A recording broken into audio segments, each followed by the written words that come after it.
자, 이번 시간에는 228페이지 보시면 한국주택금융공사가 있는데 얘들의 역할 좀 알아보겠습니다.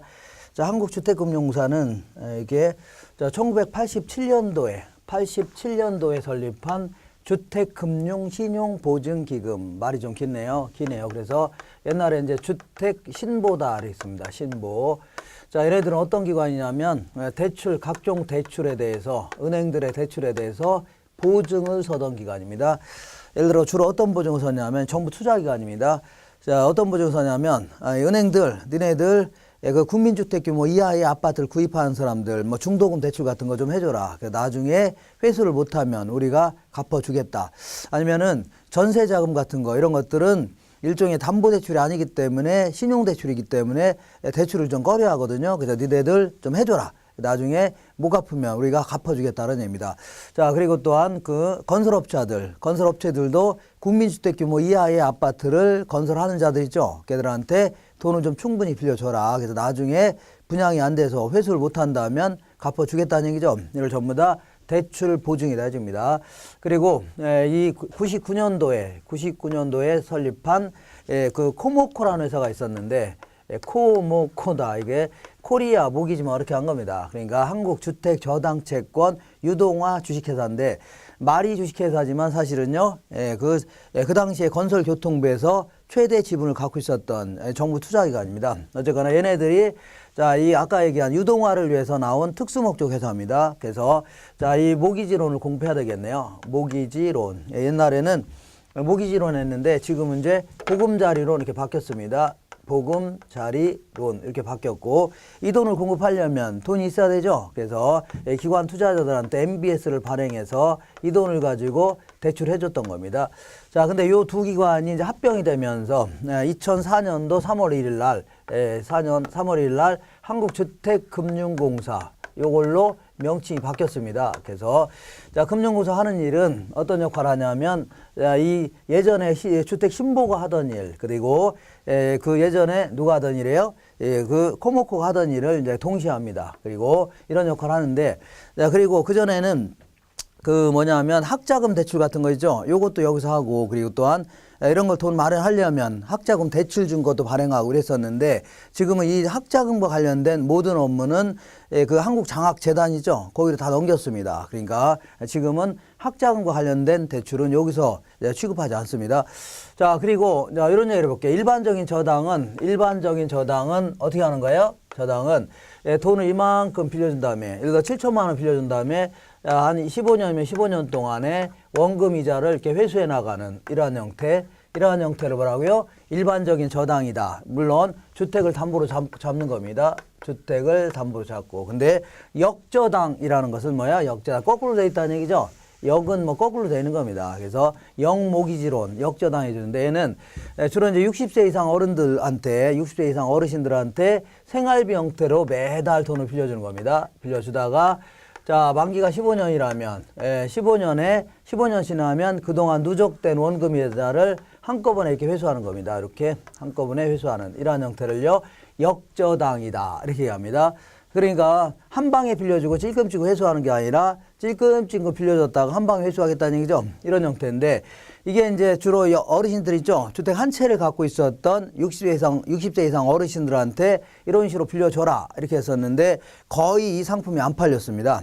왜 안 팔렸냐면 이 주택 뭐 소득도 마땅치 않고, 자, 그리고 뭐 직업도 없으신 분도 많이 계시죠. 그리고 자, 집은 한 채 있는데 좀 생활은 해야 되고, 그래서 주택을 담보로 잡고서 생활비 형태로 계속 빌려 쓰는 것까지 좋죠. 근데 문제는 만기가 되니까 집 한 채 있는 분들이 요 돈을, 이 목돈을 갚아야 될 거 아닙니까? 이게 무슨 수로 갚습니까? 그래서 갚을 수 있는 방법은 집을 파는 수밖에 없죠. 그러니까 그나마 한 채 있는 거 홀라당 날리니까 어디 뭐 갈 때도 마땅치 않고, 애들은 또 집 한 채 상속받기를 원했는데 그것도 뭐 애들도 뭐 싫어하고 이러다 보니까 거의 안 팔렸습니다. 안 팔려서. 그래서 요 상품에 대해서 2007년도 9월 달부터 금융공사에서 보증을 서기로 했습니다. 보증은 원칙적으로는 이렇게 자, 사망시까지 해라. 언제까지라고요? 사망시까지 해갖고 빌려주라. 이게 원칙입니다. 그래서 사망시까지 해서 계속 생활비 형태로 빌려주다가 나중에 자, 돌아가실 때 회수하라는 얘기입니다. 회수하는데 이런 얘기입니다. 어떠냐면 만약에 이분이 보통 이제 85세 정도 사시라고 가정해서 자, 남편하고 아내분이 계시면 그 마지막 분이 사망할 때까지 빌려주겠다입니다. 그래서 자, 사망할 때가 언제냐면 87세까지 사실 거라고 가정해서 자, 그 매기 쪽에서 빌려줄 돈이죠. 그러니까 담보 가치에 대해서 요때쯤에 한 87대 정도가 될 때의 담보 가치를 추정한 다음에 담보 가치가 한 5억 정도 된다. 그러면 한 4억 정도를 쪼개서 빌려주겠다는 얘기입니다. 그래서 매기 이제 빌려주다가 이제 사망했을 때 회수하겠다. 회수하는데 자, 두 분 다 사망했을 때 그 회수하는 겁니다. 그러니까 채권자가 다 돌아가셨으니까 어쩔 수 없이 경매처분할 수밖에 없습니다. 그럼 경매처분에서는 매각대금이 들어올 겁니다. 매각대금에서 여기서 이제 그동안 빌려준 원리금을 회수하겠다 그런 얘기인데, 근데 이제 이분들이 좀 일찌감치 돌아가셨습니다. 한 64세, 5세 때 다 돌아가셨다는 얘기죠. 그러니까 어쨌거나 매각대금은 5억인데 자, 대출 원리금은 한 2억밖에 안 됩니다. 이렇게 빌려준 돈에. 그러면 집 팔아서 그 대출금 회수하고도 남는다는 얘기죠. 그러면 이 3억은 어떻게 할 거냐. 이 3억은 이 아들, 딸들 상속인한테 돌려줘야 됩니다. 돌려줘야 되고, 만약에 매각대금 5억인데 이분들이 거의 98세까지 사신 겁니다. 그러면 약속대로 계속 빌려줘야 되는 거죠. 그래서 무려 대출 원리금이 얼마냐면 55억이 된 겁니다. 55억. 그러면 이 집 팔아서 회수도 못 하는 거죠. 그럼 50억 이거 어떻게 할 거냐. 이거를 금융공사에서 보증을 선다는 얘기 아닙니까? 보증. 그래서 그러니까 마음 놓고 좀 빌려주라는 얘기입니다. 알겠죠? 마음 놓고. 자, 그래서 이거 뭐 무슨 수로 금융공사가 보증하냐면 보증료도 일부 받습니다. 받지만 이런 경우는 택도 안 되겠네요. 그때는 세금 갖다가 투입할 수밖에 없네요. 그러니까 우리 노인 복지를 위해서 막 쓰기도 하는 거죠. 이런 식으로 뭐 쓰면 되는 겁니다. 이거를 주택담보노후연금이라는 그 대출 상품인데 이걸 보증 서겠다는 얘기입니다. 그 말이 너무 기니까 이걸 줄여서 주택연금이라는 표현 씁니다. 주택연금에 대해서 보증을 서겠다. 그래서 이 네 가지 역할이 가장 중요한 역할이 되는 겁니다. 한번 읽어볼게요. 228페이지. 자, 한국주택금융공사의 개요 및 주요 업무다에서 여기서는 그 네 가지 정도. 첫 번째, 자, 그 보금자리론을 공급하고 있다. 최소 10년, 최대 10년, 30년짜리. 그리고 주택금융신용보증을 공급하고 있다. 대출 보증도 서고 있다는 얘기입니다. 그리고 주택연금도 공급하고 있다는 얘기죠. 그리고 유동화증권인 MBS 이것도 발행하고 있습니다.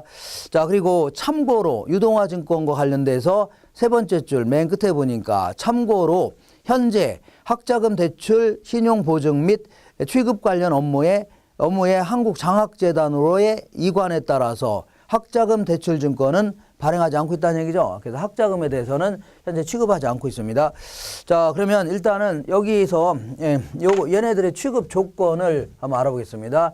이 보금자리론의 취급 조건과 그 다음에 주택연금보증의 취급 조건 요걸 좀 알아보는데 이런 것들이 학문적으로 아주 중요한 건 아닙니다. 왜냐하면 은행에서 정부에서 이런 식으로 빌려주겠다 그런 얘기지만 이런 식으로 빌려주겠다는 얘기니까 계속 바뀔 수도 있는 겁니다. 그리고 이게 학문적으로 크게 중요한 건 아닌데 그래도 우리는 부동산에 관한 일반적인 상식을 제공하는 거 아닙니까? 그러니까 보통 이제 요 보금자리로는 한 문제가 나오기는 힘들고 그냥 지분에 이렇게 끼어들 수는 있습니다. 지분에 고정금리다. 아니면요 만기가 10년에서 최대 30년이다. 이렇게 끼어들 수 있는데 얘는 단독으로 한 문제를 물을 수 있습니다. 한 문제. 얘는 나오거나 안 나오거나 지문에 끼어들 수가 있다. 그리고 얘는요 한 문제를 물어볼 수 있습니다. 그래서 한번 정리해 볼게요. 먼저 보금자리로는 볼게요.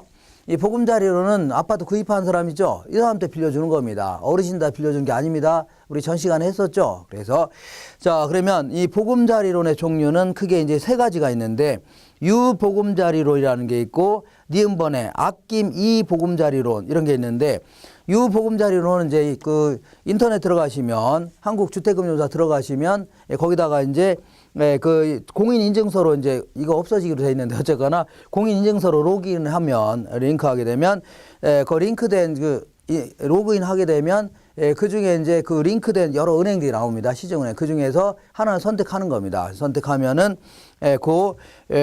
거기서 이제 신청된 은행하고 이제 연락이 되면서 이제 대출 신청이 진행되는 겁니다. 이런 식으로 하는 걸요. 유보금자리론이라 하는 거고, 그 다음에 아낌이 보금자리론은 그야말로 처음부터 끝까지 그냥 인터넷으로만 전부 다 약정도 하고 계약서도 작성하고 막 전부 다 신청도 하고 이렇게 하는 겁니다. 그러다 보니까 금리는 좀 쌀 수밖에 없네요. 그래서 인터넷을 통해서 다 일일적으로 다 하는 겁니다. 직원들 개입 없이 이렇게. 자, 이런 걸요. 아낌이 보금자리론이다. 그래서 자, 전자 약정으로 유보금자리론보다는 금리가 0.1% 좀 저렴하겠죠. 이렇게. 자, 그다음에 오른쪽 볼게요. T보금자리론. 요거는 그야말로 금융기관에 직접 가서 이제 신청하는 겁니다. 이걸요. T보금자리론 이렇게 얘기합니다. T. 자, 그러면 가장 일반적인 형태는 요즘에는 U보금자리론. 요게 가장 일반적인 형태인데 요거의 취급 조건 좀 알아보겠습니다. 일단은 신청 대상은 자, 이 성년이어야 됩니다. 성년. 그러니까 아까 금융공사로부터 이제 대출을 받으려고 한다는 얘기죠. 예, 지급 조건은 일단은 만 19세 이상이어야 됩니다. 그리고 원래는 무주택자가 원칙입니다. 주택이 전혀 무주택자라는 게 처음에 새롭게 주택을 구입하려는 사람 있죠. 이런 사람한테 돈 빌려주겠다는 얘기입니다. 근데 자, 주택이 한 채 있는 자라 하더라도 산채 그러니까 옛날에 자, 구주택이 있는 자라 하더라도 일반 있는 자라 하더라도 빌려줄 수는 있는데 어떤 경우에 빌려주냐면 보통 이제 주택을 팔고 나서 새로운 주택을 구입하면 뭐 새롭게 주택을 구입하는 거죠. 근데 옛날 주택이 있는 상태에서 새로운 주택을 구입할 수도 있겠네요. 그러면 이 주택에 대해서도 어떻게 해요? 뭐 돈을 빌려주겠다는 얘기인데 다만 조건은 새로운 주택을 구입한 날로부터 2년 내에는 요거 팔아야 됩니다. 그래서 이런 경우에도 빌려주겠다 그런 얘기입니다. 그런 얘기 거기 써 있을 겁니다. 그 다음에 부부 합산해서 연간 소득이 7천만 원이 안 돼야 됩니다. 이렇게. 이거는 정부에서 상당히 지원해주는 금리도 좀 낮게 해갖고 자, 이렇게 지원해주는 형태이기 때문에 아주 돈이 많은 사람들, 이런 사람을 대상으로 하는 게 아닙니다. 그 다음에 대출금리는 처음부터 끝까지 고정금리를 적용하겠다. 그럽니다. 그리고 우대금리라고 해서 만약에 자, 부모님 중에 한 분이라든가 부모님들이 주택 아까 연금을 받고 있다. 그럴 경우는 그 우대금리에 갖고 0.1% 깎아주겠다는 얘기입니다. 그리고 취약계층 우대금리라고 해서 한부모 가구라든가 그러니까 엄마 아빠가 따로 한 사람이 이렇게 애들 키우는 가구 있죠. 아버님이 돌아가시거나 이렇게 해서 엄마가 돌아가시거나 그러거나 장애인 가구 중에 자, 이 가구에 그 가족 구성원 중 한 명이 장애인이 있다든가 그다음에 다문화 가구 그러니까 그 외국의 그 부인이라든가 남편이 외국인이라든가 그다음에 다자녀 가구라고 해서 가구당 그 자녀가 3명 이상 있다든가 이럴 경우에는 0.1%를 금리를 좀 깎아주겠다 그런 얘기인데 나는 요 4가지에 다 해당된다. 그럼 다 깎아주냐? 그건 아니고 그중에서 2가지만 최대 2개만 그러니까 최대 0.8%만 깎아주겠다는 얘기입니다. 그다음에 가산금리라고 해서 우리 소득세법상 투기지역일 경우에는 0.1% 더 붙여서 그 금리를 부과하겠다. 그리고 녹색 건축 예비 인증을 받을 경우에는 투기지역 가산금리는 면제해 줍니다. 자, 녹색 건축 옛날엔 친환경 주택이라고 해서 목조로 지었다든가 뭐 황토 같은 걸로 지은 주택 있죠. 이런 건 좀 깎아주겠다는 얘기입니다. 그리고 대상주택은 공부상 주택이어야 됩니다. 여기서 공부상이라는 것은 등기부에도 주택으로 돼 있어야 되고 건축물 대장에도 주택으로 돼 있어야 됩니다. 그리고 요거는 돈 많은 사람을 대상으로 하는 게 아닙니다. 6억을 초과하는 주택 있죠. 요건 제외합니다. 6억 이하의 주택 요것만 해당돼요. 그다음에 대출 한도는 아까도 얘기했죠. 전 시간에 얘기했지만 최대요 70%까지 빌려주겠다 그런 얘기입니다. 70%. 그다음에 그 10번에 볼게요. 최소 100만 원 이상은 빌려가야 됩니다. 그리고 최대 얼마라고요? 3억까지 빌려주겠다. 그 대출 기간은요. 최소 10년, 최대 얼마라고요? 30년입니다. 자, 그다음에 상환 방식은 매월 원리금 변동, 매월 그 원금 변동, 매월 체증식 요 3가지 중에 옵션입니다. 하나 선택할 수 있는데 근데 체증식 같은 경우는 처음에는 젊은 사람 대상으로 해서 처음엔 조금 갚고 나중에 많이 갚으라는 얘기죠. 그러다 보니까 연세가 많으신 분들은 아무래도 연세가 많이 드시면 소득이 계속 줄어들겠죠. 그래서 체증식 같은 경우는 40세 미만에만 가능합니다. 40세 미만. 그다음에 이제 이 거치기간을 그전에는 거치기간은 이자만 납부하는 기간 있죠. 이걸 거치기간 해주는데 이게 1년이 있었는데 지금 이거 다 없애버렸습니다. 거치기간 없이 그냥 빌리자마자 원금도 갚아 나가야 됩니다. 원금도. 자, 그다음에 다음 달부터 그다음에 조기 상환 수수료는 3년 내에 조기 상환하게 되면 자, 조기 상환 수수료를 부과하겠다 이렇게 나옵니다. 자, 그다음에 지금까지 뭐란 거예요? 주택금융공사에서 빌려주는 보금자리론에 대해서 알아본 거고, 지금부터는 주택연금, 어르신들을 위해서 생활비 형태로 빌려주는 거 있죠? 이걸 알아보는 겁니다. 자, 그래서 자, 개요를 알아보겠습니다. 개요는 기억번에 만 60세 이상의 고령자가 소유주택을 담보로 맡기고, 소유주택을 담보로 맡긴 다음에 자, 그 매월 원칙적으로 평생 동안, 원칙이 뭐라고요? 평생 동안 자, 사망할 때까지 연금 방식으로 노후 생활자금을 지급받는 국가가 보증하는 금융상품이다. 국가가 대출을 보증해 주겠으니까 막 빌려주라는 얘기입니다. 이거를요, 역모기지론 혹은 역저당 이렇게 얘기합니다. 자, 그럼 어떤 식으로 해야 되냐면, 자, 일단은 금융공사에 가서 이제 신청해야 되는 겁니다. 담보도 잡히고. 그래서 금융공사가 이제 이 서류 심사 같은 것도 할 거 아닙니까? 담보도 잡고 그런 다음에 이 보증서를 그 은행에다가 이제 보냅니다. 어떤 은행에서 빌리겠다고 하면 그 은행에 보내는 겁니다. 그러면 이제 돈을 빌리고자 하는 자가 그 은행에 가서 이제 대출 신청하면 되는 겁니다. 대출 신청하면 거기서 이제 보증서에 근거해서 돈을 빌려주는 이런 형태입니다. 매달 생활비 형태로 빌려주는 형태인데, 거기 보시면 박스에 보니까 자, 나중에 이제 원칙적으로 사망했을 때 회수하겠다는 얘기입니다. 사망했는데, 근데 주택 처분 금액은 5억인데 나중에 연금 지급 총액은 이자까지 합쳐서 2억밖에 안 된다는 얘기죠. 이럴 경우는 그 집 팔아서 회수하고 남죠. 그러면 이런 경우는 상속인한테 이제 돌려주는 겁니다. 돌려주는 거고. 근데 주택 처분 가격은 5억인데 이분들이 무지장 오래 사셨다는 얘기죠. 이럴 경우는 자, 그 연금 지급 총액이 55억이 됐다. 그러면 50억이가 어떻게 할 거냐. 이거를 금융공사에서 보증을 서겠다는 얘기입니다. 그러니까 보증도 받지만 때로는요, 세금 갖다 투입하겠다는 얘기입니다. 자, 가입 조건 보겠습니다. 가입 조건은 주택 소유자 또는 배우자가 60세 이상이어야 됩니다. 소유자 또는이니까 둘 중 아무나 60세 이상이면 되는 겁니다. 예컨대 남편분이 있고 아내분이 있는데 남편분 소유로 돼 있다고 쳐볼게요. 그러면 소유자가 됐든 그 다음에 아내가 됐든 둘 중 아무나 60세 이상이면 됩니다. 예컨대 자, 남편분은 64세인데 여자분은 자, 42살이다. 이렇게 될 수 있겠네요. 이것도 가능합니다. 왜냐하면 자, 외국인 부인을 두신 분도 많이 계시기 때문에 이런 식으로 하려고 이렇게 하는 겁니다. 그렇기 때문에 이런 것도 해당되고, 거꾸로 자, 여자분은 그 65세인데 남자분은 45이다. 이것도 가능합니다. 어쨌거나 둘 중 아무나 몇 세 이상이라고요? 60세 이상이다. 이렇게 알고 계시고, 그다음에 자, 보유 주택 수는 원칙적으로 부부 기준으로 해서 한 채만 갖고 있어야 됩니다. 한 채만 갖고 있어야 되는데 원래는 그랬는데 지금은요, 잘 자란 주택을 여러 개 갖고 있다 하더라도 전부 합쳐서 9억이 안 되면 요것도 빌려주겠다는 얘기입니다. 그래서 보유주택 합산 가격이 9억 이하일 경우에도 빌려주겠다는 얘기입니다. 그리고 대상 주택은 일단 한 채가 됐든 여러 채가 됐든 자, 9억이 안 돼야 됩니다. 여러 채 합쳐서 9억이 안 되든 한 채가 9억이 안 되든, 그래서 시가가 9억 이하여야 됩니다.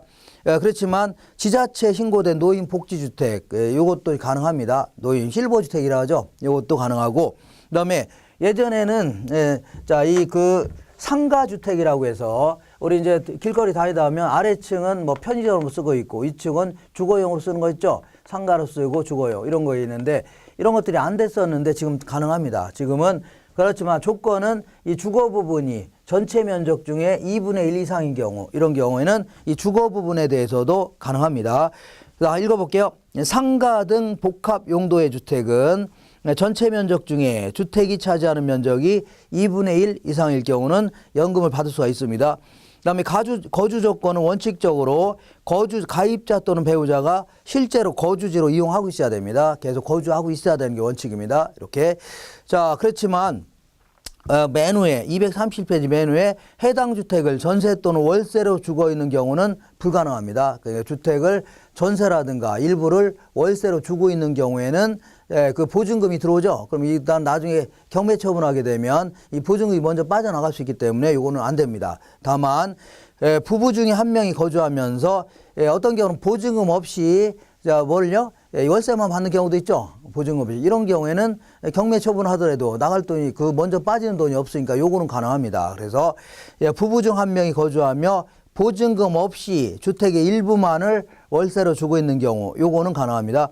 그다음에 지급 방식은 종신 방식은 자, 월 지급금을 돌아가실 때까지 그 쪼개서 빌려주겠다는 얘기입니다. 돌아가실 때까지 쪼개서 빌려주겠다 그런 얘기인데, 자, 이게 어차피 이게 그 담보로 잡는 거기 때문에 이때 한 뭐 5억 정도를 회수하겠다. 그러면 이 중에 한 반 정도는 미리 땡겨 쓸 수도 있는 겁니다. 어차피 담보를 잡았으니까. 이런 거를 종신 혼합 방식이다 해줍니다. 그 다음에 이게 이제 원칙이지만 확정기간 방식이라는 게 뭐냐면 나는 그냥 15년 동안만 받겠다. 아니면 10년 동안 받겠다. 이렇게 할 수도 있죠. 그러면 금액이 아마 커질 겁니다. 매달 받는 금액이 단기간 내에 받는 거니까 이렇게 할 수도 있어요. 확정기간 방식. 그 다음에 대출 상환 방식, 그 다음에 우대 방식 이런 거 새로 생긴 것들인데 대출 상환 방식은 어차피 연금을 신청하면서 이 받을 돈의 한 50에서 70%를 미리 땡겨서 기존의 대출 있죠. 기존에 우리은행에서 받은 게 있다면 이걸 갚고 난 다음에 나머지 금액에 대해서 종신식으로 받는 형태 있죠. 이런 걸요. 대출 상환 방식이다 해줍니다. 그 다음에 우대 방식은 자, 이 부부 기준에서 1억 5천만 원이 안 되는 주택 한 채만 덜렁 갖고 있다는 얘기죠.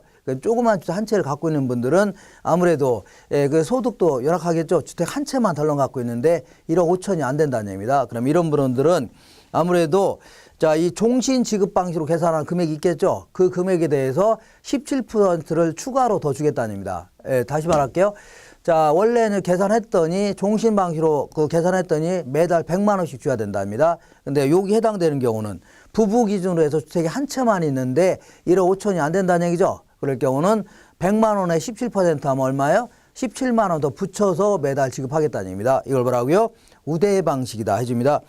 그 다음에 다른 건 뭐 자주 안 물어보는 것들이니까 자, 그 다음에 그 한 장 넘겨볼게요. 232페이지 보시면 위쪽에 가입비라든가 그 가입비가 초기 보증료입니다. 그 다음에 연간 보증료 이것도 내야 됩니다.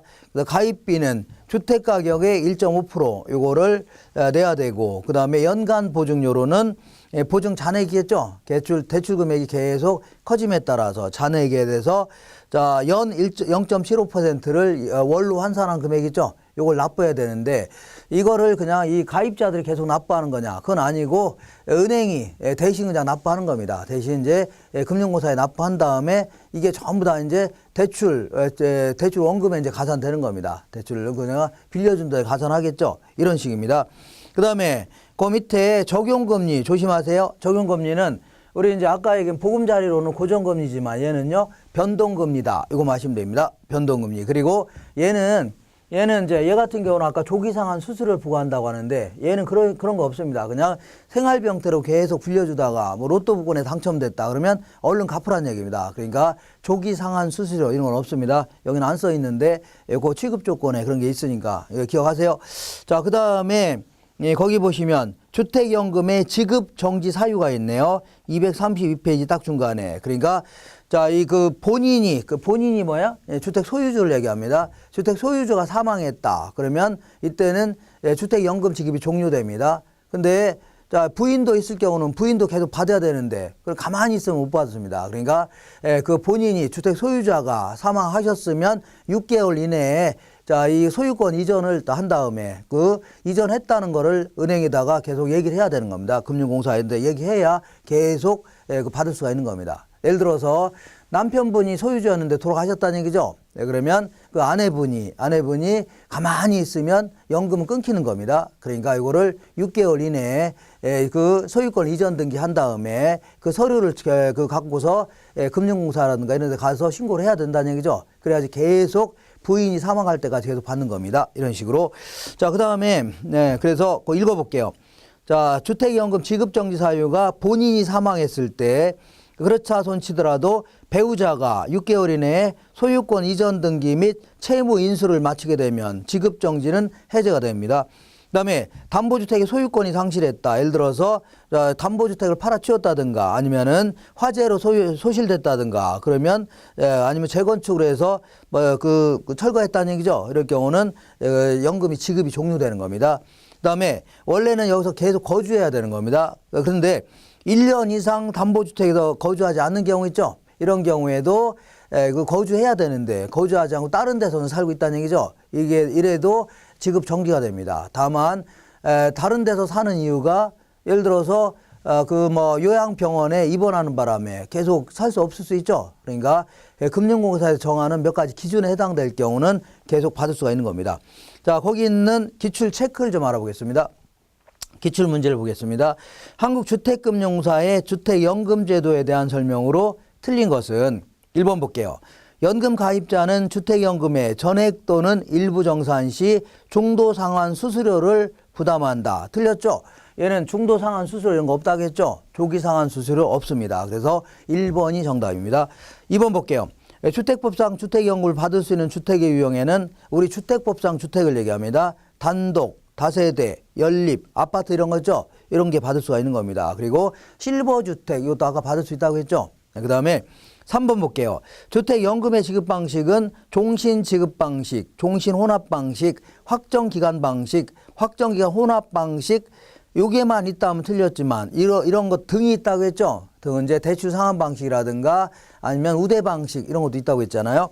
그다음에 4번 보시면 주택금융공사는 연금 가입자를 위하여 은행에 보증서를 발표해 주면 은행은 한국주택금융사의 보증서에 근거하여 연금 가입자에게 연금을 지급하겠다는 얘기죠. 맞는 겁니다.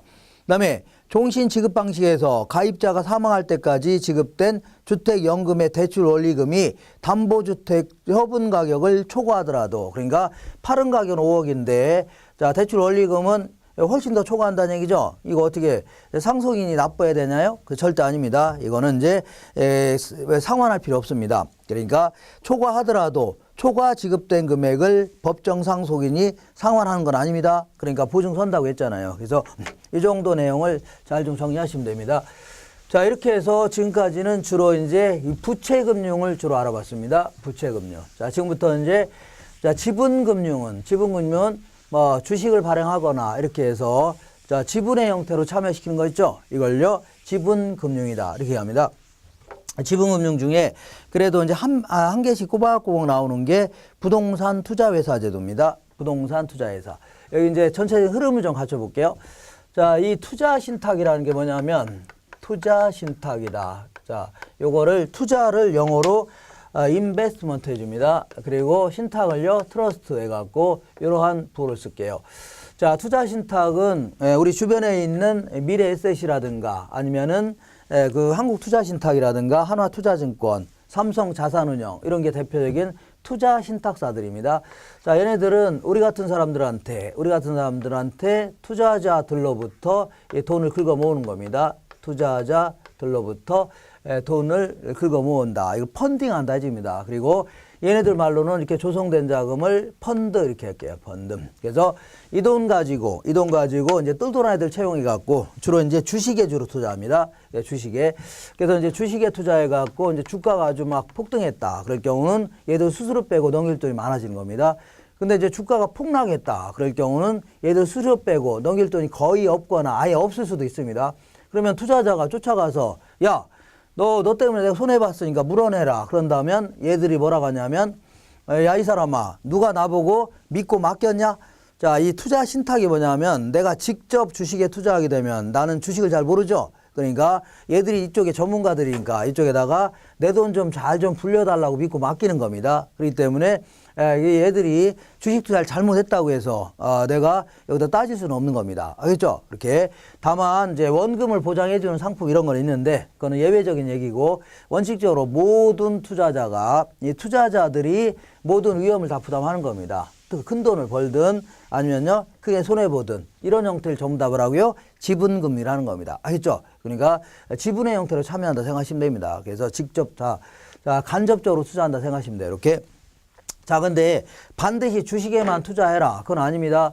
자, 때로는 이제 각종 채권에 투자할 수 있는 거고, 그 다음에 어쨌거나 돈 되는 건 다 투자할 수 있는 겁니다. 금이라든가 은행에 투자할 수 있는 거고, 아니면 달러나 엔화에 투자할 수 있는 거고, 아니면 요즘에는 영화를 만들기 위해서 투자자를 모집할 수 있죠. 그래서 이 영화를 만들어 갖고 아주 대박 났다. 그러면 투자자 돌려줄 돈이 많아지겠네요.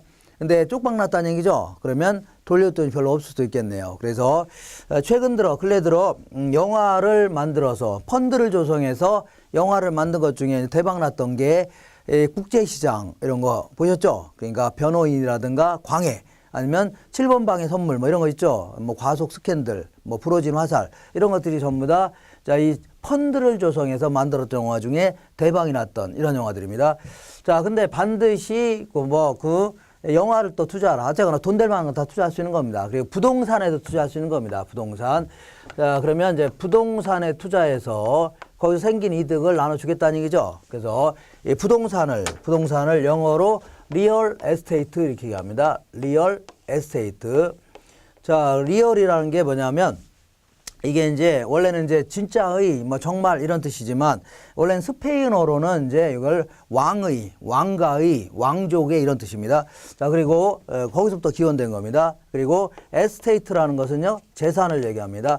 그래서 옛날에는 절대 왕권 시대에서는 토지가 전부 다 왕 소유였습니다. 그래서 왕이 이제 이 귀족들한테 이제 분할해주면 이제 귀족들이 이걸 빌려주는 형태, 이런 형태를 주로 취하기 때문에 왕의 재산이다. 거기서 출발한 겁니다. 그래서 지금은 부동산 하면 그냥 리얼 에스테이트 이렇게 표현합니다. 리얼 에스테이트. 그래서 다 이제 섞어보겠습니다. 자, 묶어볼게요. REITS 이렇게 해주면 자, 수많은 사람도 돈을 긁어 모아서 부동산에 투자해서 거기 생긴 이득을 나눠주겠다는 얘기입니다. 이걸요, 리치다. 이렇게 얘기합니다. 리치. 자, 그래서 이렇게 부동산에 투자하는 형태는 크게 이제 두 가지 형태가 있을 수가 있는데, 이렇게 보겠습니다. 그게 부동산에 투자해서 이익을 돌려주는 형태. 여기에는 이제 기존에 운영하던 스타일은 이제 신탁형 혹은 이제 계약형 이렇게 합니다. 신탁형.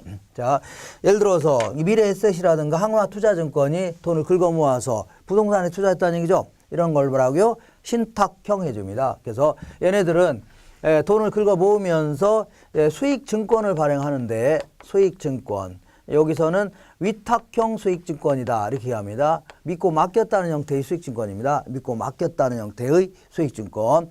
자, 그러면 믿고 맡긴 자의 주인은 위탁자에 해당됩니다. 위탁자, 믿고 맡긴 자라는 얘기죠. 위탁자 이렇게. 자, 이런 식으로 운영하는 걸요. 자, 신탁형 리츠다 이렇게 표현합니다. 신탁형 리츠다 이렇게 얘기합니다. 자, 요거는 어떠한 좀 이따 하겠지만 요거하고 어떤 차이점이 있냐면 얘네들은 개방형 형태로 운영합니다. 개방형이 뭐냐? 얘는 자, 이 돈을 이제 출자했죠. 돈을 이제 그 믿고 맡긴 거 아닙니까? 근데 얘가 갑자기 돈이 급해졌습니다. 급해지면 수익증권 들고 가서 내 돈 돌려달라고 할 때 돌려줘야 됩니다. 물론 뭐 어떤 기한의 이익 같은 건 상실할 수 있지만 어쨌거나 돌려줘야 돼요. 이걸요, 개방형이라는 겁니다. 투자자의 환매 요구에 응해야 됩니다. 그리고 얘는 위탁자이기 때문에 그 주주총회에 참석할 수는 없는 겁니다. 그러니까 나름대로 경영권은 행사할 수가 없다 이렇게 얘기합니다. 경영권 안 해서. 자, 그래서 이런 식으로 운영하는 게 뭐냐면 요게 이제 자본시장과 금융투자에 관한 법률에 따라서 규제를 받고 있습니다. 자본시장과 투자업에 관한 법률, 요 법에 따라서 규제를 받고 있는 겁니다. 예, 기존에 운영하는 스타일. 자, 근데 2001년서부터 부동산 투자회사법이라는 게 발효되면서 우리 전 시간에 간단히 제가 언급했는데 이 그 법정 관리라든가 화의 대상, 이거 쉽게 얘기하면 이것도 얘기하면 좀 복잡스러운데 그냥 망하려고 하는 회사 생각하시면 됩니다. 그 망하려고 하는 회사들을 어떤 식으로 한번 살려보겠다는 얘기죠. 종업원들이라든가 이런 사람을 위해서 살려보겠다 그런 얘기인데 이때 법원이 직접 개입해서 살리려고 하는 걸 뭐라고요? 법정 관리라 하는 거고, 그 다음에 채권자 있죠. 은행들이 주도적으로 한번 채무 기간도 연장시키고, 만에 뭐 이자도 좀 삭감해주고 이렇게 해서 좀 이 기업을 살리겠다는 얘기죠. 그래서 나중에도 회수하겠다는 얘기입니다. 이런 식으로 이제 개입하는 걸요, 화의 기업이라 이렇게 표현합니다. 그러니까 한마디로 얘기하면 그냥 이제 그 망하려고 하는 회사들 있죠. 이런 회사들을 뭐라고요? 법정 관리라든가 화의 대상 부동산이라고 할게요. 이러한 부동산을 누군가가 사줄 수만 있다면 이 연쇄부도 이런 거 막을 수 있었다는 얘기죠. 근데 그 당시에는 모든 기업이 힘들었기 때문에 이러한 그 법정 관리라든가 화의 대상 기업들이 갖고 있는 부동산을, 건물들을 사줄 수 있는 기업들이 없었다는 얘기입니다. 그래서 결국 펀드를 조성해서 우리 같은 사람한테 돈을 긁어 모아서 이렇게 망하려고 하는 회사들을 구입하도록 유도했다는 얘기죠. 여기에 바로 부동산 투자회사법이 2001년서부터 발효가 됐습니다. 부동산 투자회사법이다 이렇게 얘기합니다. 자, 회사법인데 요 법에 따라서 운영하는 게 뭐라고? 요거는 회사형이다 이겁니다. 회사형 리스라는데 얘네들은 이제 이 자금 조달을 원활하게 하기 위해서 자, 뭘 발행하냐면 주식을 발행하도록 하고 있습니다. 주식. 그래서 이 주식을 갖고 있는 자들은 당연히 뭐라고요? 주주의 형태로 참여하는 겁니다. 주인의 형태로 참여하는 거라는 얘기죠. 그러니까 이런 식으로 운영하는 걸요. 자, 그 회사형 리츠라는 겁니다. 무슨 리츠라고요? 회사형 부동산 투자회사다.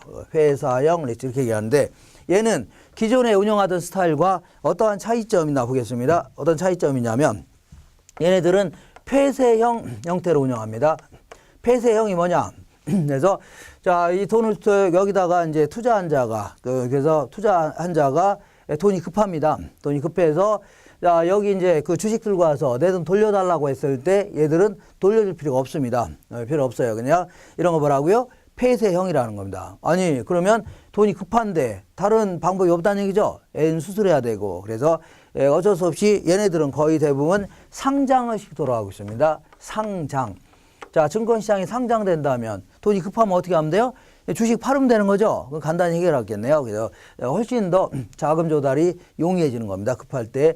자, 그리고 얘네들은 주주의 형태로 참여하는 거니까 당연히 경영권이 있는 겁니다. 주주총회에 참석해서 자, 주식 수에 따라서 의결권 행사 가능하다는 얘기죠. 그래서 자, 이렇게 운영하는 걸 뭐라고요? 이거를 회사형 리츠라 하는데 요거는 2001년서부터 부동산 회사법이라는 게 제정되면서 이 법에 따라서 규제를 받고 있습니다. 그래서 이 법에 따라서 규제를 받고 있다고 해서 이거를 부동산 투자회사 이렇게도 얘기합니다. 부동산 투자회사다 이렇게도 얘기합니다. 그 나머지를 그냥요 일반적인 부동산 펀드다 이렇게 얘기하고 얘를 뭐라고요? 부동산 투자회사다. 자, 그러면 우리나라의 부동산 투자의 업계 1위가 어디냐면 코람코 자산신탁입니다. 코람코. 코리아 앞자리, 요즘에 앞자리 따는 게 유행이죠. 코리아 어쩌고저쩌고 하는 겁니다. 그래서 요게 이제 부동산 투자회사, 부동산 투자회사법에 따라서 설립되는 회사 중에 업계 1위입니다. 자, 얘네들은 이제 우리은행이 최대 지분을 갖고 있는 그런 회사인데 어쨌거나 얘들은 이제 수많은 투자자들로부터 돈을 긁어 모읍니다. 긁어 모아서 이제 부동산에 투자해서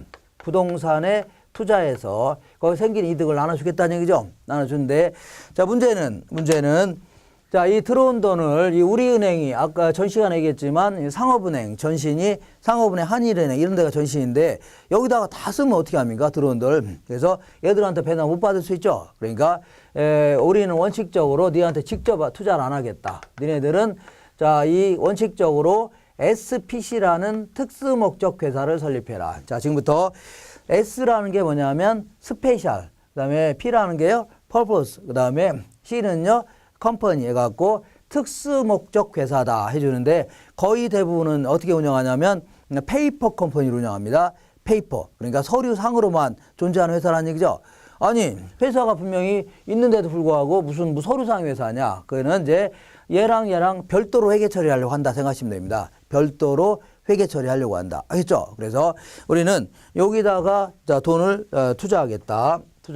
그래서 이 돈 가지고 부동산에 투자해서 엉뚱한 데 쓰지 말고 우리한테 배당한 데 쓰라는 얘기입니다. 이런 식으로 운영하겠다. 자, 그래서 이 코람코 자산신탁이라는 사이트에 들어가게 되면 이 SPC라는 서류상 회사가 쭉 나올 겁니다. 거의 대부분 서류상 회사입니다. 그래서 자, 회사 이름이 뭐냐면 자, 맨 처음에 나온 회사가 코크랩 1호입니다. 회사 이름입니다.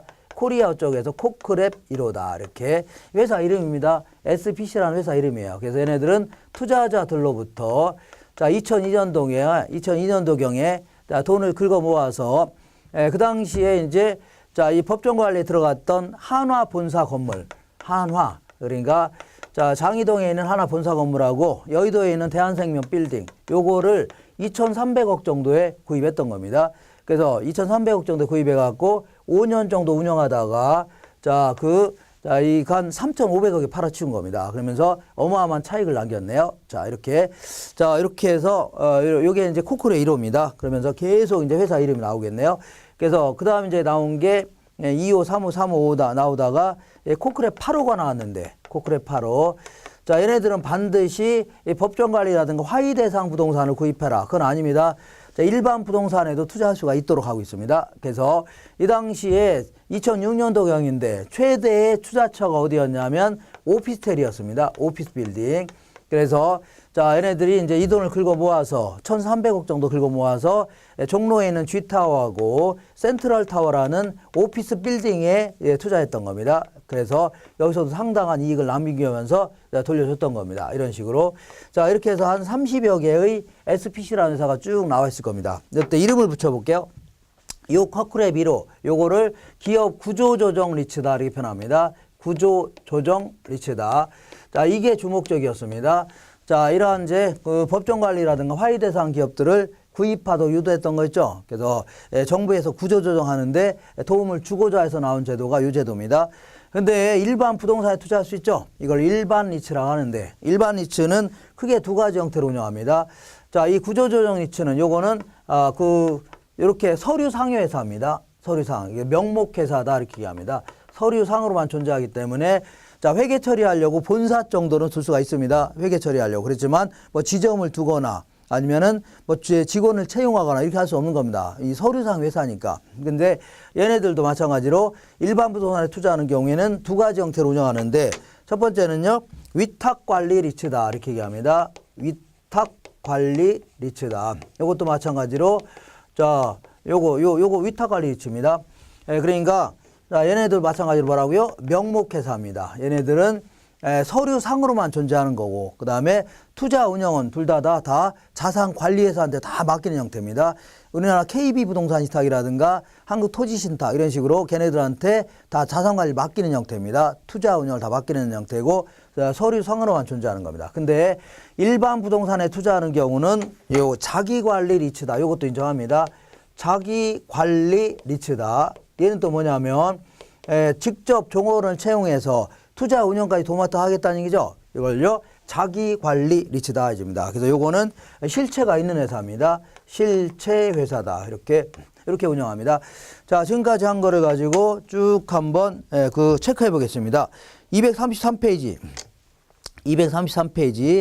자, 위쪽에 중간에 부동산 투자 회사다 이렇게 되어 있는데, 자, 부동산 투자 신탁은 다수의 소액 투자자들로부터 자, 지분금융등을 통하여 자, 이런 걸 다 지분금융이라는 겁니다. 모든 위험을 다 부담하는 거 아닙니까? 지분금융 등을 통하여 자금을 조달하여 전문가의 판단에 따라서 대부분을 소득 창출 부동산 등에 투자하여 그로부터 얻는 임대료, 매매 차익, 이자 등과 같은 수익을 투자자들한테 배당의 형태로 돌려준다는 얘기죠. 그래서 보통 이제 투자 돈을 긁어 모아서 주로 이제 주식에 투자할 때, 그때 이제 주식을 발행하는 형태, 투자한테 주식을 발행하는 형태를 뮤추얼 펀드다 이렇게 표현합니다. 뮤추얼. 그러니까 요거는 결국은 부동산에 대한 뮤추얼 펀드다 하면 되겠네요. 그래서 일종의 리츠는 부동산에 대한 간접 투자를 하는 점에서 일종의 뮤추얼 펀드를 의미합니다. 그리고 밑에 박스에 보니까 계약형, 오른쪽에 계약형과 뭐가 있어요? 계약형은 신탁형이라는 겁니다. 얘네들은 자, 위탁형 수익증권을 발행하면서 자, 실적을 분배한다 이렇게 표현합니다. 그래서 얘네들은 어떤 형태로 위탁자 형태로 참여하는 겁니다. 위탁자. 그래서 경영에는 참여하지 못하고 그다음에 그 환매 요구가 가능하다는 얘기는 돈이 급하면 돈 달라고 하면 줘야 된다는 얘기죠. 그래서 자, 요거를 신탁형 부동산 리츠회사, 신탁형 부동산 투자 신탁 혹은 신탁형 리츠라고 하는데, 요거는 이제 개방형 형태로 운영합니다. 자, 아까 얘기한 대로 개방형이 뭐라 하겠어요? 돈 달라면 돌려줘야 된다는 얘기죠. 요거는 자, 이 자본시장과 금융 투자에 관한 법률 있죠. 요 법에 따라서 규제를 받고 있습니다. 과거에는 이제 간접 투자 자산 운영업법이라는 거 있었는데 지금은 법의 명이 바뀌었습니다. 근데 이제 왼쪽 보겠습니다. 이 회사형 리츠가 IMF에서 구조조정을 지원해주기 위해서 나왔던 이런 제도입니다. 그래서 이거는 주식을 발행하도록 하고 있습니다. 그래서 주주의 형태로 참여하는 겁니다. 그래서 저 밑에 주주가 되어 회사의 경영권의 행사가 좀 가능합니다. 그리고 그렇지만 자, 이 투자자가 직접 리츠 회사의 환매 요구는 불가능하다는 얘기죠. 환매. 그래서 돈 달라고 할 수는 없다는 얘기입니다. 그래서 전부 다 거의 대부분은 이제 상장을 시도로 유도하고 있습니다. 상장. 자, 그래서 이걸 폐쇄형이라는 거다. 폐쇄형. 그래서 요거는 자, 이 부동산 투자 회사법에 따라 규제를 받고 있습니다. 자, 한 장 넘겨볼게요. 넘겨보시면 자, 부동산 투자 회사의 종류라고 되어 있는데 자, 종류는 자, 투자 대상에 따라서 자, 이 긁어 모은 돈을 가지고 주로 이제 자, 보통 이제 부동산에 거의 75% 이상을 투자한다. 이런 걸. 아, 이거는 전부 다 지분금융입니다. 지분금융이지만 들어온 돈을 어디다 투자하냐. 여기에 따라서 지분형, 저당형 이렇게 구분하는 겁니다. 헷갈리지 마세요. 이거 전부 다 뭐라고요? 돈 긁어 모으면서 자, 지분금융인데 이거를 어디다 투자하냐. 주로 이제 부동산에 투자하는 걸요. 그 지분형이라는 거고. 여기서 그다음 주로요. 돈 빌려주는 데 있죠. 거기다 이제 주로 사용하는 걸요. 저당형 이렇게 얘기합니다. 다시 읽어볼게요. 지분형은 총 투자 자산의 75% 이상을 부동산을 취득 보유하는 데 쓰겠다는 얘기죠. 이런 걸요. 지분형 리츠다. 그 다음에 저당형 리츠는요. 총 자산의 75% 이상을 부동산 관련 대출 혹은 MBS가 다 채권입니다. 그냥 돈을 빌려주는 형태입니다. 그러니까 이런 형태로 다 하는 걸요. 저당형 리츠라는 거고. 자, 환매 여부에 따라서 개방형은 자, 얘가 주식 들고 와서 돌려줘야 된다는 얘기죠. 이걸 개방형이라는 겁니다.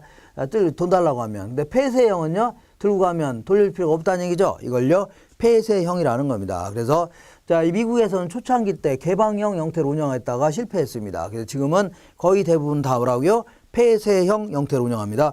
그다음 기한의 한정 여부에 따라서 자, 이 무기한 보통 회사는 몇 년 운영하다가 뭐라고요? 청산하겠다 이러진 않겠죠. 처음부터 영원히 존속한다는 가정하에 회사를 차리는 겁니다. 이걸요, 무기한 리츠라고 하는데, 자, 우리 여기 자기관리 리츠 이런 것들은 무기한 리츠입니다.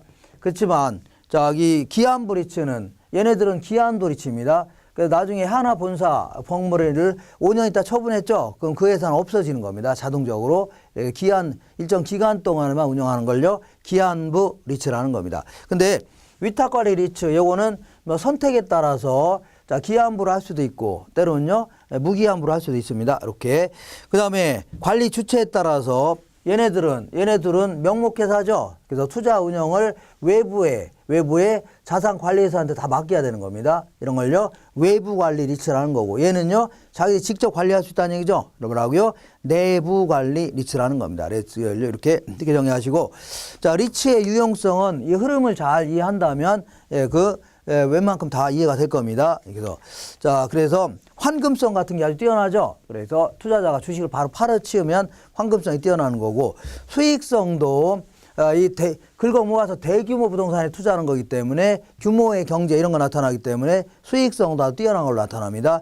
그 다음에 안정성은 자, 얘네들은 이제 돈을 긁어 모아서 주로 이제 여러 부동산에 나눠 투자하겠죠. 그러다 보니까 위험을 줄일 수 있는 효과가 나타납니다. 그리고 우리 부동산 투자 회사법에 따르면 들어온 돈의 90% 이상을 원칙적으로 다 투자자한테 돌려주도록 하고 있습니다. 그래서 법에서도 안정적으로 수익을 배당해 주도록 하고 있습니다. 그다음 형평성도 이런 제도가 있으니까 아무래도 예전에는 1억을 갖고 있으면서 대규모 부동산에 투자할 수는 없었죠. 근데 지금은요, 200억, 2천억, 3천억짜리 부동산에도 투자할 수 있는 겁니다. 물론 지분의 형태로 참여하는 거지만 어쨌거나 이러한 장점들이 있다는 얘기입니다. 자, 그 다음에 한 장 넘겨보시면 주로 이제 이런 흐름을 좀 이해하시고, 자, 우리 시험에서 주로 이제 한 문제 나올 때는 부동산 투자 회사 법이라는 걸 주로 물어봅니다. 236페이지. 근데 요거는 쭉 읽다 보면은 너무 어수선하니까 주로 많이 물어보는 내용들을 요약해 놓은 게 있습니다. 거기 243페이지에 있을 겁니다. 243페이지. 자, 그래서 자, 이렇게 보겠습니다. 자, 리츠는 크게 이제 세 가지 형태로 운영합니다. 이렇게 볼게요. 자, 이게 원래 주된 목적으로 나온 겁니다. 기업 구조조정 리츠다. 이게 원래 주된 목적으로 나온 겁니다. 구조조정 지원해주기 위해서. 근데 일반 부동산에 투자할 수 있다는 얘기죠. 여기에는 이제 자기관리 리츠라는 게 있고, 그 다음에 뭐라고요? 위탁관리 리츠라는 게 있습니다. 위탁관리 리츠. 그래서 자기관리 리츠는 실체가 있는 회사입니다. 실체. 그러니까 종업원을 직접 채용해서 투자 운영까지 하겠다는 얘기죠. 실체가 있는 회사인데 얘네들은 전부 다 서류상으로만 존재하는 겁니다. 명목회사이기 때문에 투자 운영은 다 자산 투자 운영 전문가한테 맡기는 형태입니다. 이렇게. 자, 그리고 옛날에는 이것들 전부 다 국토교통부 장관의 인가를 받도록 하고 있었는데 지금은 설립하려면 얘는 인가를 좀 받아야 됩니다. 그렇지만 얘는 등록 요건만 갖추면 그냥 등록만 하면 됩니다. 등록 요건만 갖추면 등록만 하면 됩니다. 이런 식으로 하고, 그 다음에 얘네들은 그 설립은 좀 용이하게끔 하려고 설립 시에 자본금은 5억만 있어도 설립할 수 있습니다. 근데 얘네들은요 3억만 있어도 설립이 가능합니다. 이거는 설립을 용이하게끔 하려고 하는 거고, 영업인가 후 6개월이 지난 경우, 6개월이 지난 경우는 얘는 70억 이상은 확보해놔야 됩니다. 추가로 주식을 발행해서 70억 이상 확보해야 되고, 얘는요 50억 이상은 확보해 놓고 있어야 됩니다. 얘도 뭐라고요? 50억 이상은 확보해야 됩니다. 그 다음에 한 사람이 주식을 대부분 갖고 있으면 그 사람이 좌지우지할 수 있는 거죠. 그래서 이 경우는 한 사람당 한 사람이 물론 그 특수관계자인 뭐 남편이라든가 아내 아니면은 뭐 무슨 친인척 있죠. 이런 걸 특수관계자라 하는데, 자, 이 주주 1인이라든가 특수관계자가 자, 이 주식을 50% 이상을 초과해서 소유하지 못하라고 하고 있습니다. 50%를 초과해서 소유하지 못한다. 그렇지만 얘 같은 경우는 아주 국가 발전을 위해서 좋은 일을 하고 있는 거죠. 그래서 그런 규정 없습니다. 그 다음에 요거는 자, 이 일반인들도, 얘네들 일반인들도 주주로 모셔야 됩니다. 그래서 영업인가 후 2년 이내에는 우리 같은 일반인들 있죠. 원래 발기 설립이 원칙인데 발기인들이 이제 설립했다가 영업인가 2년 이내에는 30% 이상은 일반인들도 주주로 모셔야 됩니다. 근데 얘는 뭐 그런 규정 없습니다. 이게 이제 가장 자주 물어보는 내용들입니다. 지금까지 한 거를 다시 한번 체크해 보겠습니다. 자, 243페이지. 자, 그 자기관리 같은 경우는 그 박스에 자, 이 실체 회사하고 인가를 요합니다. 그렇지만 나머지는요, 명목회사로서 등록을 요한다는 얘기죠. 그리고 자본금은 자기관리 같은 거는요, 5억 이상만 있으면 돼요. 근데 위탁관리 구조조정은요, 3억 이상만 있어도 됩니다. 이건 설립을 용이하게끔 하려고 하는 거고, 영업인가 6개월이 지난 경우 있죠. 얘는 70억, 얘는 얼마라고요? 50억 이상을 확보해야 됩니다. 그래가지고 얘는 1인당 주식 소유 한도가 50%를 초과하면 안 됩니다. 근데 얘는 그런 규정 없다는 얘기죠. 그리고 공모라고 해서 일반인들을 공개 모집해야 됩니다. 주주로. 그래서 이거는 영업인가 2년 이내에 30% 이상은 일반인들을 주주로 모셔야 됩니다. 근데 얘는 그런 규정 없습니다. 그 다음에 자, 보통 이제 돈이 이렇게 그 이 회사에 출자하는 거를 현금으로 출자하는 걸요, 현금 출자한다 해줍니다. 근데 부동산 같은 걸로 출자하는 거 있죠? 이걸요, 현물 출자한다 해줍니다. 현물. 그래서 현물 출자는 설립 시에는 불가능한데, 영업인가 후 이렇게 최저 자본금 규모를 갖춘 상태에서는 현물 출자도 가능합니다. 이렇게. 그래서 과거에는 부동산만 됐었는데 지금은요, 부동산 외에도 자, 지상권, 임차권, 부동산 신탁 수익권 같은 거 있죠? 요것도 다 됩니다. 그 다음에 거기 보시면 얘는 투자 대상이 거의 일반 부동산에 투자하면 됩니다. 유가증권에 투자할 수 있는 거고. 그 다음에 근데 얘는 정부에서 상당한 많은 지원을 해줍니다. 그렇기 때문에 부채 상환 목적이라든가 법정 관리, 화의 대상 부동산 있죠? 이런 걸 좀 구입해야 됩니다. 그 다음에 자산 구성은 얘는 총 자산의 80% 이상을 부동산 관련 유가증권 및 현금으로 구성하고 있어야 되고, 그 중에서 부동산의 70% 이상을 투자해야 됩니다. 그렇지만 얘는 정부에서 많은 지원을 받으려면 총 자산의 70% 이상을 구조조정 부동산 있죠? 여기에 투자해야 됩니다.